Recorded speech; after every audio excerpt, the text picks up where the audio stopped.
Le secret qui libère l'Afrique, c'est quoi ce secret qui libérerait l'Afrique? Si nous contrôlons la nourriture comme eux, ils contrôlent les armes, sans toutefois être à la recherche effrénée de l'argent, en sachant que l'argent va venir nous suivre, si nous leur mettons la condition pour qu'on leur donne à manger, ils apportent, ils viennent nous présenter comment on fabrique un avion, tout de suite on aura des avions, on aura toute la technologie qu'on a besoin. Mais seulement on ne court pas à la recherche de l'argent, on a la nourriture, on veut toujours vendre. Non, on contrôle la nourriture et on met ça sous condition. Alors, une petite parenthèse, ces jours-ci, j'ai entendu de la bouche du président français Emmanuel Macron, il a évoqué devant Jean-Jacques Bourdin et Louis Plenel qu'il interviewait l'aide publique au développement. Pour lui, le développement de l'Afrique passe par l'aide publique qui, depuis 60 ans, fait de l'Afrique, des pays africains, des éternels en voie de développement. Pour vous, doit-on supprimer l'aide publique au développement? Mais qui aide qui? C'est amusant ça. Quelqu'un qui est le roi de la terre, on l'aide?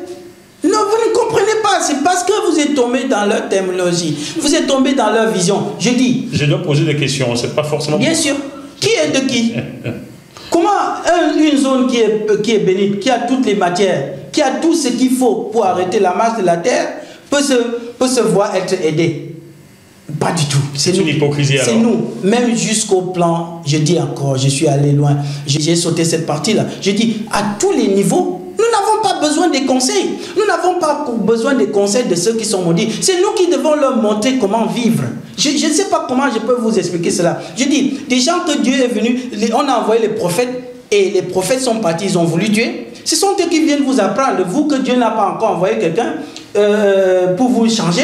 C'est eux qui viennent vous apprendre Dieu. Non, c'est à vous de leur apprendre. Vous n'avez pas besoin de conseils. C'est les Africains. Hein? Oui, les Africains. Les Africains n'ont tué aucun prophète. Mais bien, les Africains n'ont même pas reçu, n'ont même pas eu de prophète. Et on les a même poussés à croire que le fait de ne pas avoir les prophèets, c'était une mauvaise chose. Mais c'est un élément assez essentiel.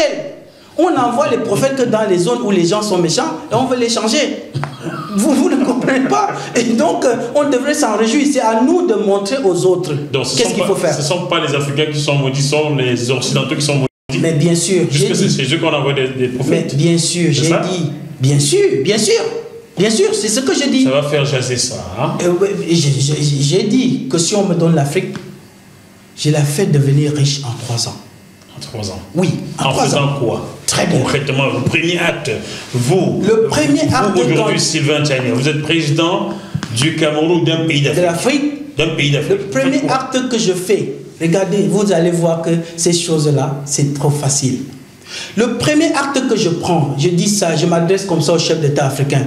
Le premier acte que je prends, je signe un décret pour que toutes les écoles, de la maternelle, les écoles primaires, les écoles techniques, les écoles privées, toutes les écoles, les grandes écoles du pays ont 6 mois maximum pour avoir un terrain d'agriculture, une terre pour planter. Et nous introduisons dans le programme scolaire une matière qu'on appelle l'agriculture. Je ne veux pas dire qu'on ne va pas faire, parce que je sais qu'il y aura qui vont en parler, on ne va pas faire l'ingénierie en fabrication d'avions. Mais tous les ingénieurs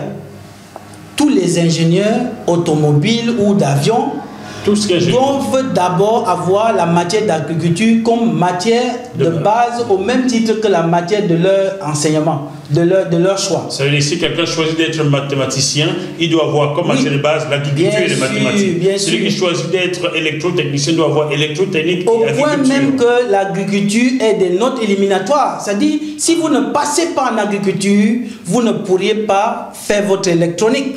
Et comme ça, je donne même une idée assez blanc là, pour que désormais tous les ingénieurs en agriculture, tous les ingénieurs de fabrication de voitures, qu'ils aient des voitures avec les arbres qui montaient là-dessus. Parce qu'ils doivent connaître 2 choses à la fois. Donc, si je fais le décret pour que toutes les écoles, au bout de 6 mois, on fait un plan d'aide à toutes ces écoles-là et une aide remboursable pour qu'ils aient un terrain d'agriculture. Et en un temps record, nous allons réduire le taux de chômage parce que nous allons recruter tous les ingénieurs agricoles, tous les gens qui ont fait agronomes, qui ont fait dans le domaine de l'agronomie, tous les gens qui ont fait dans le domaine de l'agriculture, on va les recruter pour venir enseigner théoriquement et pratiquement. Ça fait que depuis la base, depuis la maternelle, on commence déjà à voir l'élément de l'agriculture. Ainsi, nous avons des écoles qui auront maintenant deux sources de revenus. Les sources de revenus sur les pensions scolaires des élèves et les sources de revenus sur les produits agricoles. Maintenant, si nous avons les revenus des productions agricoles de toutes les écoles dans le pays, ça fait que nous avons beaucoup de nourriture et le coût de vie chute. Déjà, on a recruté tous les gens, on va même manquer, on n'aura même pas de place on n'aura même pas de possibilité pour recruter parce qu'il y aura des écoles qui seront vides puisqu'il n'y a pas de gens pour enseigner. Bien sûr, bien sûr. Donc, l'Afrique commence à manger normalement. Et maintenant, il y a 5 milliards 800 millions de peuples là qui ont besoin de nourriture. Maintenant, nous conditionnons. Nous leur disons... Vous voulez donner la nourriture au Venezuela pour prendre leur pétrole, par exemple? Tant que vous ne venez pas nous montrer comment on fabrique un avion, on ne vous donne pas la nourriture. Là, on a une négociation. Ils ne peuvent rien faire. Certains vont dire qu'ils vont faire la guerre. Les gars ont pris 400 ans pour vouloir exterminer un peuple et n'ont pas pu. S'ils tentent de vouloir essayer que par la guerre, on commence par abattre les arbres à papier et les arbres à caoutchouc, donc on ne leur donne plus la possibilité de fabriquer un fusil et l'argent. C'est eux qui ont les problèmes. Pour fabriquer un avion, il faut des partenariats pour acheter d'autres pièces par là-bas, par ceci. Si on détruit tout ça d'un coup, ce qui ne nous sert même à rien, et qu'on remplace par la nourriture, on fait d'abord un stand-by sur la vie. Donc ils n'ont pas de choix. Si on leur dit ça, ils n'ont pas de choix, ils ne vont pas faire la guerre. Tu vas faire la guerre, ce sont eux qui font la guerre. Vous voyez que même dans la guerre, quand ils déclarent la guerre, ils ont toujours peut-être des jours qu'ils mettent pour la trêve. Comment décidez-vous de vous tuer et vous mettez un jour, non, on va faire les ravitaillements? Non, nous avons beaucoup de nourriture, il n'y a pas de jour de trêve. Vous voyez qu'avec la nourriture, nous allons tout contrôler, même s'ils veulent faire la guerre. Comment les militaires vont faire la guerre sans manger? C'est impossible. C'est que l'Afrique a toujours pensé que la vision, c'est d'aller faire la technologie. Il faut faire des grandes armées, il faut se défendre. Non, Dieu, ça c'est la volonté. Vous voulez faire la volonté que Dieu ne veut pas. Dieu ne veut pas qu'il y ait un seul fusil. Le fusil, la vision de celui qui a fabriqué le fusil, c'est même l'idée complètement opposée à ce que Dieu veut. Vous comprenez? Ils ont tout créé qui va à l'encontre de ce que Dieu veut. Là, je peux même prendre un élément. Ils ont parlé de la politique. Regardez, ils ont créé la politique. La politique. Dans leur même Bible qu'ils nous ont apporté, dans leurs livres religieux qu'ils nous ont apporté, ils ont dit la plus grande chose qui peut mettre Dieu en colère, c'est le mensonge. Mais par contre, ils ont créé l'école du mensonge qui est la politique. C'est-à-dire, oui, créer l'école du mensonge qui est la politique, c'est-à-dire mentir sans avoir de refrain. Pourtant, je vais vous dire qu'à l'église, on ne fait que cela mentir. Hein. Voilà. La pédophilie à l'église catholique n'est plus un secret pour personne. Exactement. Et ça, c'est pire que le mensonge. Exactement. Hein. Pourtant, quand vous leur demandez c'est quoi la politique, ils vous disent non, c'est la participation à la vie de la cité. Mais vous sentez que quand il n'est pas encore bien pris, il vous dit non, c'est la participation de la vie à la cité. Pourtant, la politique, c'est le mensonge. Regardez bien, la même personne qui venait de vous dire ainsi. S'il vous parle quelque chose pendant qu'il est en train de vous mentir, vous lui dites non, vous me faites la politique. Il dit non, non, non, je ne vous fais pas la politique. Il sait bien que la politique, c'est le mensonge. Alors, qui maîtrisera la nourriture sera le roi du monde. C'est le sous-titre, l'un des sous-titres du livre que Sylvain Tchania prépare et qui va sortir bientôt, dont le titre est Le secret qui libère l'Afrique. Le secret qui libère l'Afrique. Un livre de Sylvain Tchania qui n'est pas encore sorti. Quand est-ce que ce livre sortira sur le marché? Je suis encore en train de travailler là-dessus. Et je pense qu'il va sortir à son temps. L'essentiel pour moi, c'est de donner la vision, c'est de donner l'information pour que les Africains le prennent et qu'ils le mettent en pratique. Quand je m'adresse ici, je m'adresse aux chefs d'État africains. Je viens de donner là une vision, une politique qu'ils peuvent juste appliquer et que demain ils ont des routes. Mais s'ils veulent s'en prendre, s'ils veulent s'entêter, croire que les autres doivent leur donner des ordres, alors il y a une autre possibilité. Les peuples vont simplement enlever toutes les cultures de café et de cacao dans les plantations pour être au moins libres. Comme ça, les chefs d'État ne vont pas prendre le café et le cacao pour remplacer et prendre un fusil pour les tuer. Les peuples vont avoir leur liberté sans avoir besoin de violence. C'est-à-dire qu'on remplace... Votre message, Sylvain, vous vous adressez beaucoup plus au peuple alors qu'aux dirigeants. Bien sûr, parce que c'est le peuple.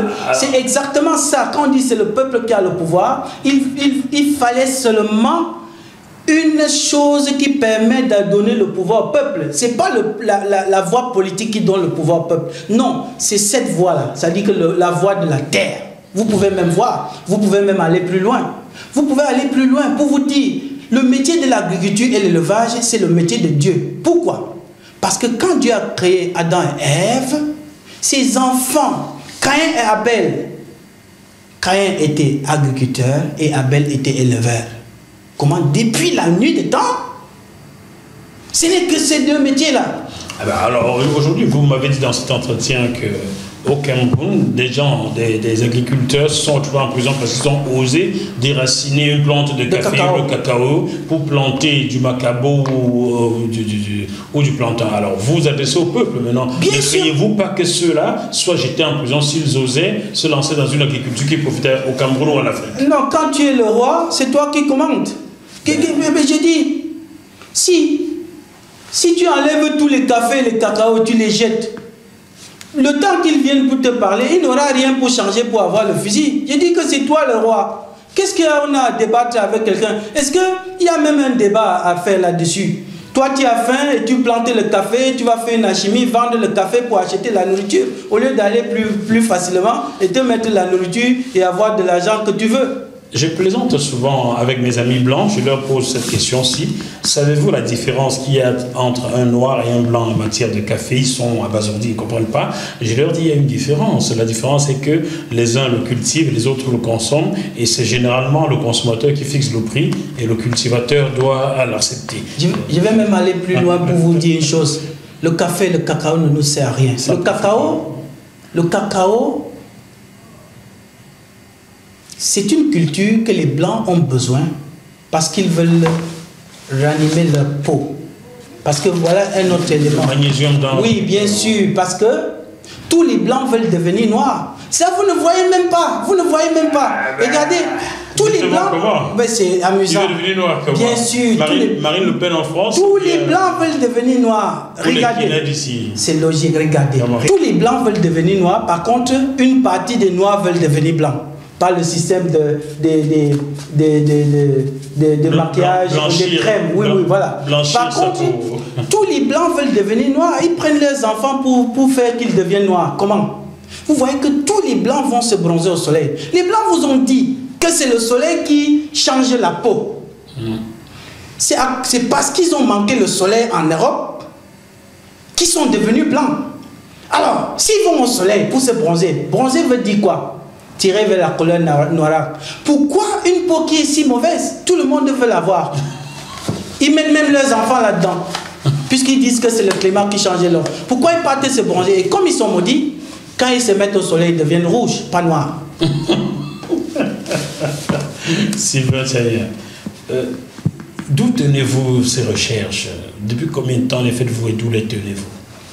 Ces recherches viennent tout simplement d'une observation profonde. Ces recherches viennent tout simplement d'une observation et d'une logique profonde. Je le dis, même dans... J'enseigne les Blancs, vous comprenez? Comment ça? Même dans... Oui, parce que là où je suis, je dirige les Blancs. Même dans mes briefings, il suffit d'un simple... J'arrive souvent à leur dire, il suffit d'un simple changement de climat pour qu'ils tombent malades. Il suffit d'entrer un peu dans le soleil, tout de suite il est déjà dans le truc, il est déjà malade.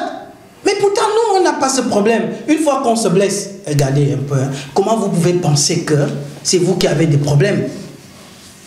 Vous vous blessez et lui se blesse.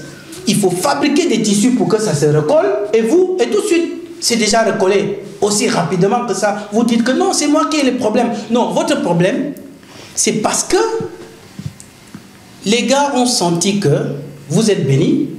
Ils sont venus, ils ont pris 400 ans pour vous détruire. Pour détruire vos racines. Et ça, quand on parle, les Africains n'est même pas conscient de ça. Il faut que j'éclaircisse ça bien, pour qu'ils comprennent. Oui. Quand un enfant est né, son père et sa mère sont morts. Quand il grandit comme orphelin, même quand il réussit dans la société, il n'est toujours pas comme les autres enfants qui avaient leur père et leur mère. Vous êtes d'accord avec moi, n'est-ce pas? Qu'en serait-il donc de ceux-là qu'on a tués, leur grand-père, leur arrière-grand-père, leur grand-mère? C'est-à-dire, on n'a même pas donné le temps que le grand-père, c'est-à-dire on a tué 5 générations des vôtres. On a tué 5 générations, c'est-à-dire on a tué ton père, ta mère, tué son grand-père, sa grand-mère et tout. Et on vous a laissé grandir dans une forêt. Et c'est très peu de temps. C'est-à-dire qu'il n'y a que 200 ans que c'est fini. Souvent, l'Africain, et ça, il faut que j'aborde ce point-là, parce qu'il y a certains Africains, quand on veut dire non, même les Juifs ont subi l'Holocauste. Ils ont subi, on les a tués 6 millions. Et puis, regardez, hein, je ne veux pas faire la comparaison des tueries. Non, il n'y a pas mais regardez, premièrement, ils ont eu ce problème pendant la guerre de 40 à 45. C'est-à-dire qu'en 4 ans, on les a tués. Ils ont atteint 6 millions. Bon, on dit que c'est 6 millions. Je ne sais pas si... On ne peut pas en douter. Je ne veux même pas en douter. Mais vous pouvez me laisser la liberté de parler ce que je pense. Oui. Mais c'était déjà pendant la guerre. Nous, on n'a jamais fait la guerre. Ils font tout et ils disent qu'ils font la guerre mondiale. L'Afrique n'a jamais fait la guerre, c'est toujours eux, la guerre des Blancs. Maintenant, c'était pendant la guerre. OK? De 40 à 45. Peut-être la guerre est finie en 44. Ça a commencé OK, en 39, donc, d'accord. Donc, ils ont eu 4 ans de tuerie. On les a tués 6 millions. En 4 ans. En 4 ans, ils peuvent refaire facilement leur mémoire. 4 ans.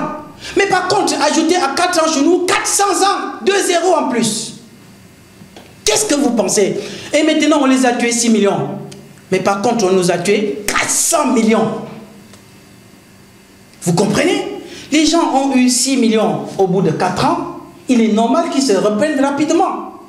Mais vous pouvez me donner...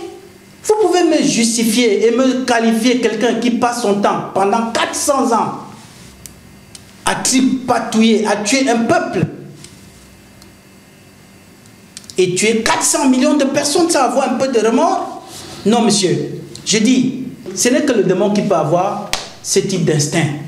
Et quand je dis démon, je veux encore bien m'appesantir là-dedans. Il ne faut pas m'en vouloir. Parce que je vous ai demandé de me donner le qualificatif des gens qui veulent tuer même les prophètes envoyés par Dieu. Parce que Dieu a envoyé les prophètes chez eux et ils ont voulu le tuer.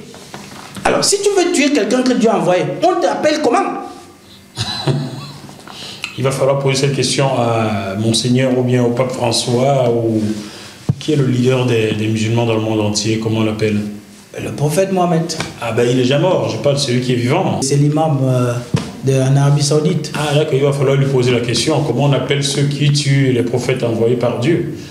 Je n'ai pas accès à eux, vous allez peut-être me dire. Je pose juste les questions parce que quand j'utilise des termes, les gens vont croire que peut-être j'utilise des termes mal placés. Non, j'utilise juste les termes et je pose ces questions-là qui sont logiques. Il faut même voir, les gars ont poussé même Dieu à changer son agenda. C'est-à-dire que Dieu a envoyé les êtres humains pour vivre sur la terre. Ils ont énervé Dieu au point où il envoie même les gens. Dieu parlait aux hommes, ils le disent dans leurs livres, dans les livres religieux. Dieu parlait aux hommes avec les anges. Donc ils ont poussé Dieu à s'énerver au point de leur envoyer des gens pour leur parler. Et même ça, ils veulent tuer même cela.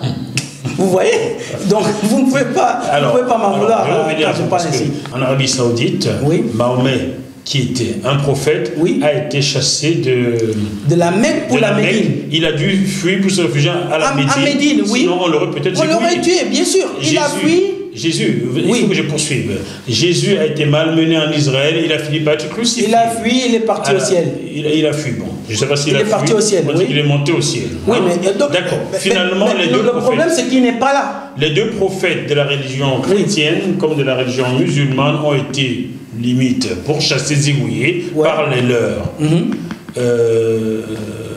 Les juifs n'ont pas de prophète là. Oui, mais les juifs, c'est Jésus. Non, non. Les Hébreux. Écoutez un peu. Le judaïsme à Moïse. Écoutez un peu. Jésus n'a même pas été en Europe.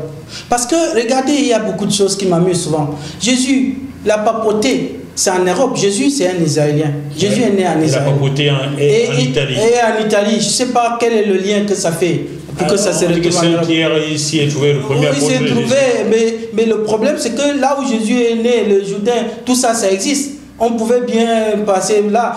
Je ne sais pas comment on peut laisser lui-même le prophète. Saint-Pierre n'était qu'un remplaçant de Jésus. On ne peut pas laisser lui-même le prophète. On va célébrer celui qui est après lui. Donc on doit garder là où il est né, la maison où il est passé. Donc il n'y a pas de raison qu'on se trouve ça en Europe. Alors, c'est parce que ces apôtres, ces messagers de Dieu ces prophètes ont été pourchassés et tués sur leur lieu de naissance, qui sont sur le même continent. Hein. Jésus était un Israélien, c'est plus en Asie. Chez les Blancs, c'est plus en Asie. Mahomet était saoudien, tout ça c'est en Asie. C'est les Blancs. Alors, pourquoi c'est pas ce peuple asiatique ou bien arabo, judo-arabo qui est maudit? Pourquoi c'est tous les Blancs? Parce que je suis en train de vous dire que le jour où Caïn a tué Abel, il a eu la punition. Donc Dieu a créé le premier être humain qui est Adam avec une seule couleur. Donc on devait être qu'une seule couleur sur la terre.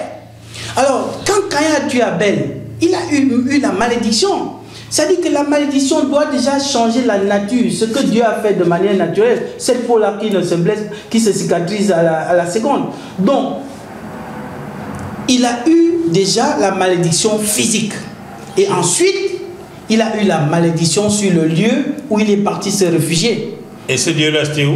L'Europe. L'Europe, mais bien sûr. Israël n'est pas en Europe, et puis l'Arabie Saoudite n'est pas en Europe. Bien sûr, quand on dit l'Europe, c'est toute cette partie-là. L'Occident.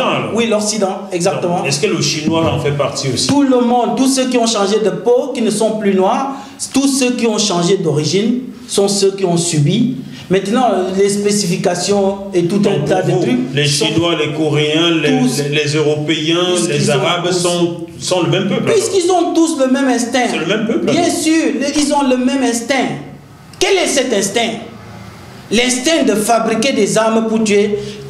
Écoutez-moi un peu. Quand je parle, vous croyez que c'est du jeu? Je veux bien comprendre, les téléspectateurs veulent comprendre. L'instinct de fabriquer une arme à feu pour tuer un être humain. Quand tu tues un être humain, tu tues qui? C'est pas Dieu qui a créé cet être humain.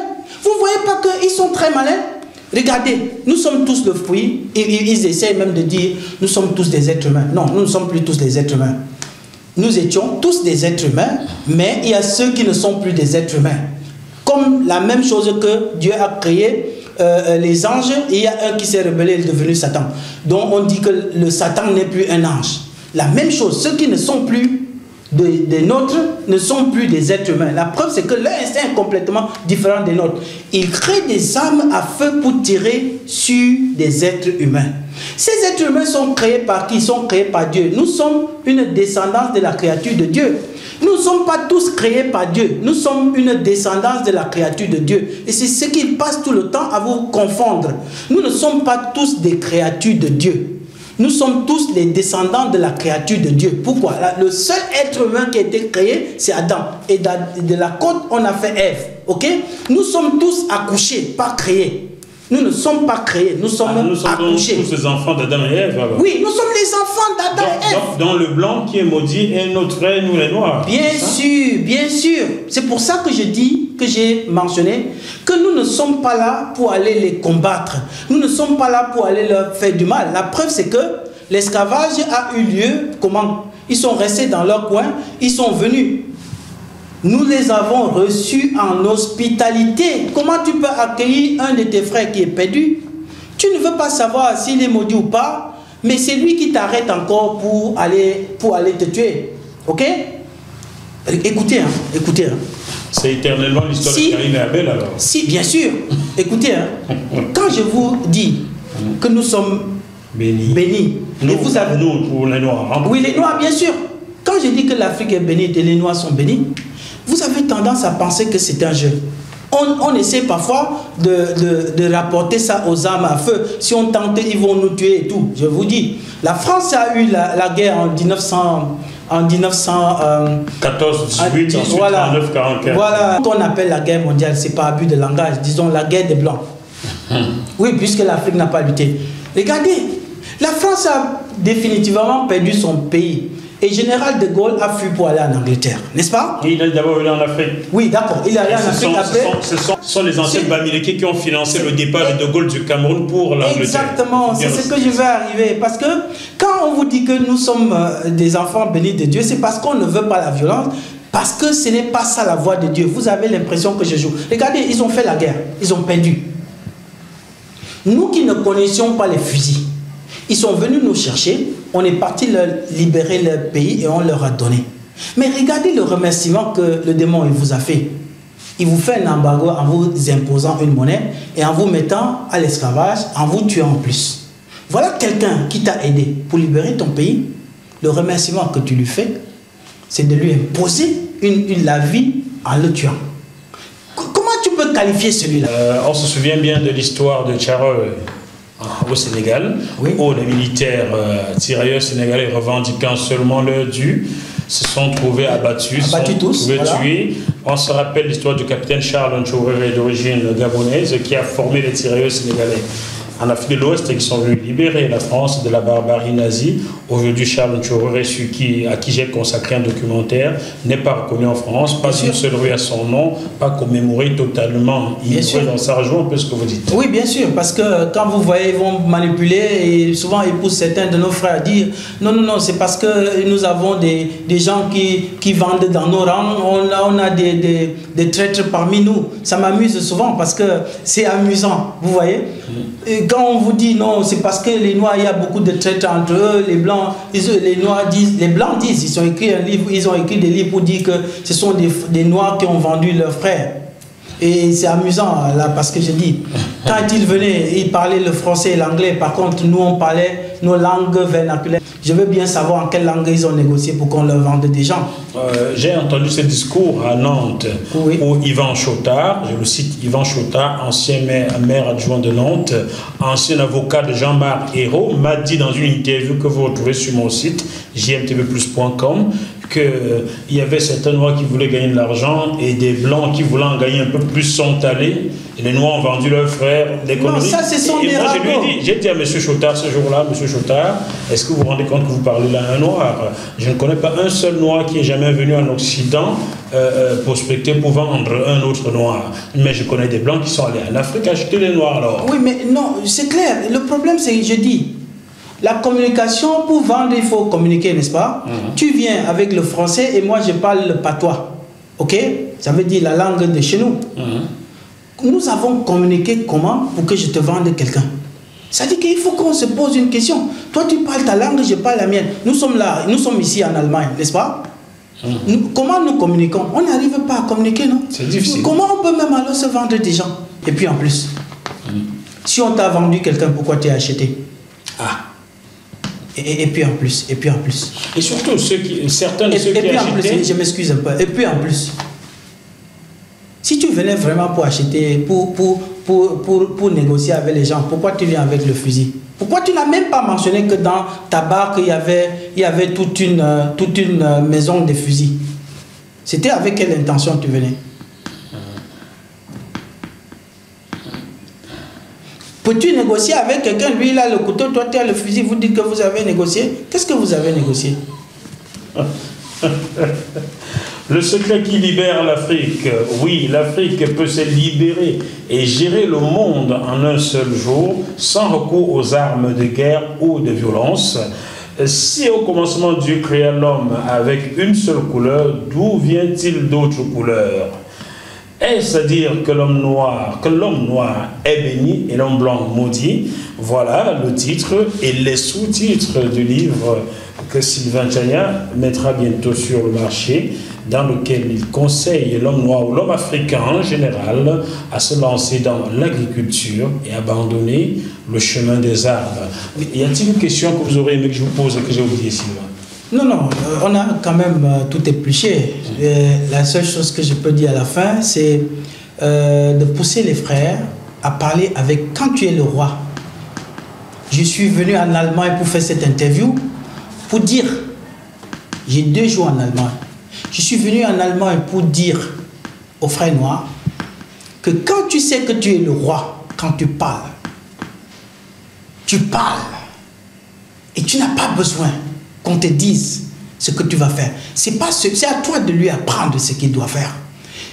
Quand tu sais que tu es le roi, c'est à toi de donner des instructions.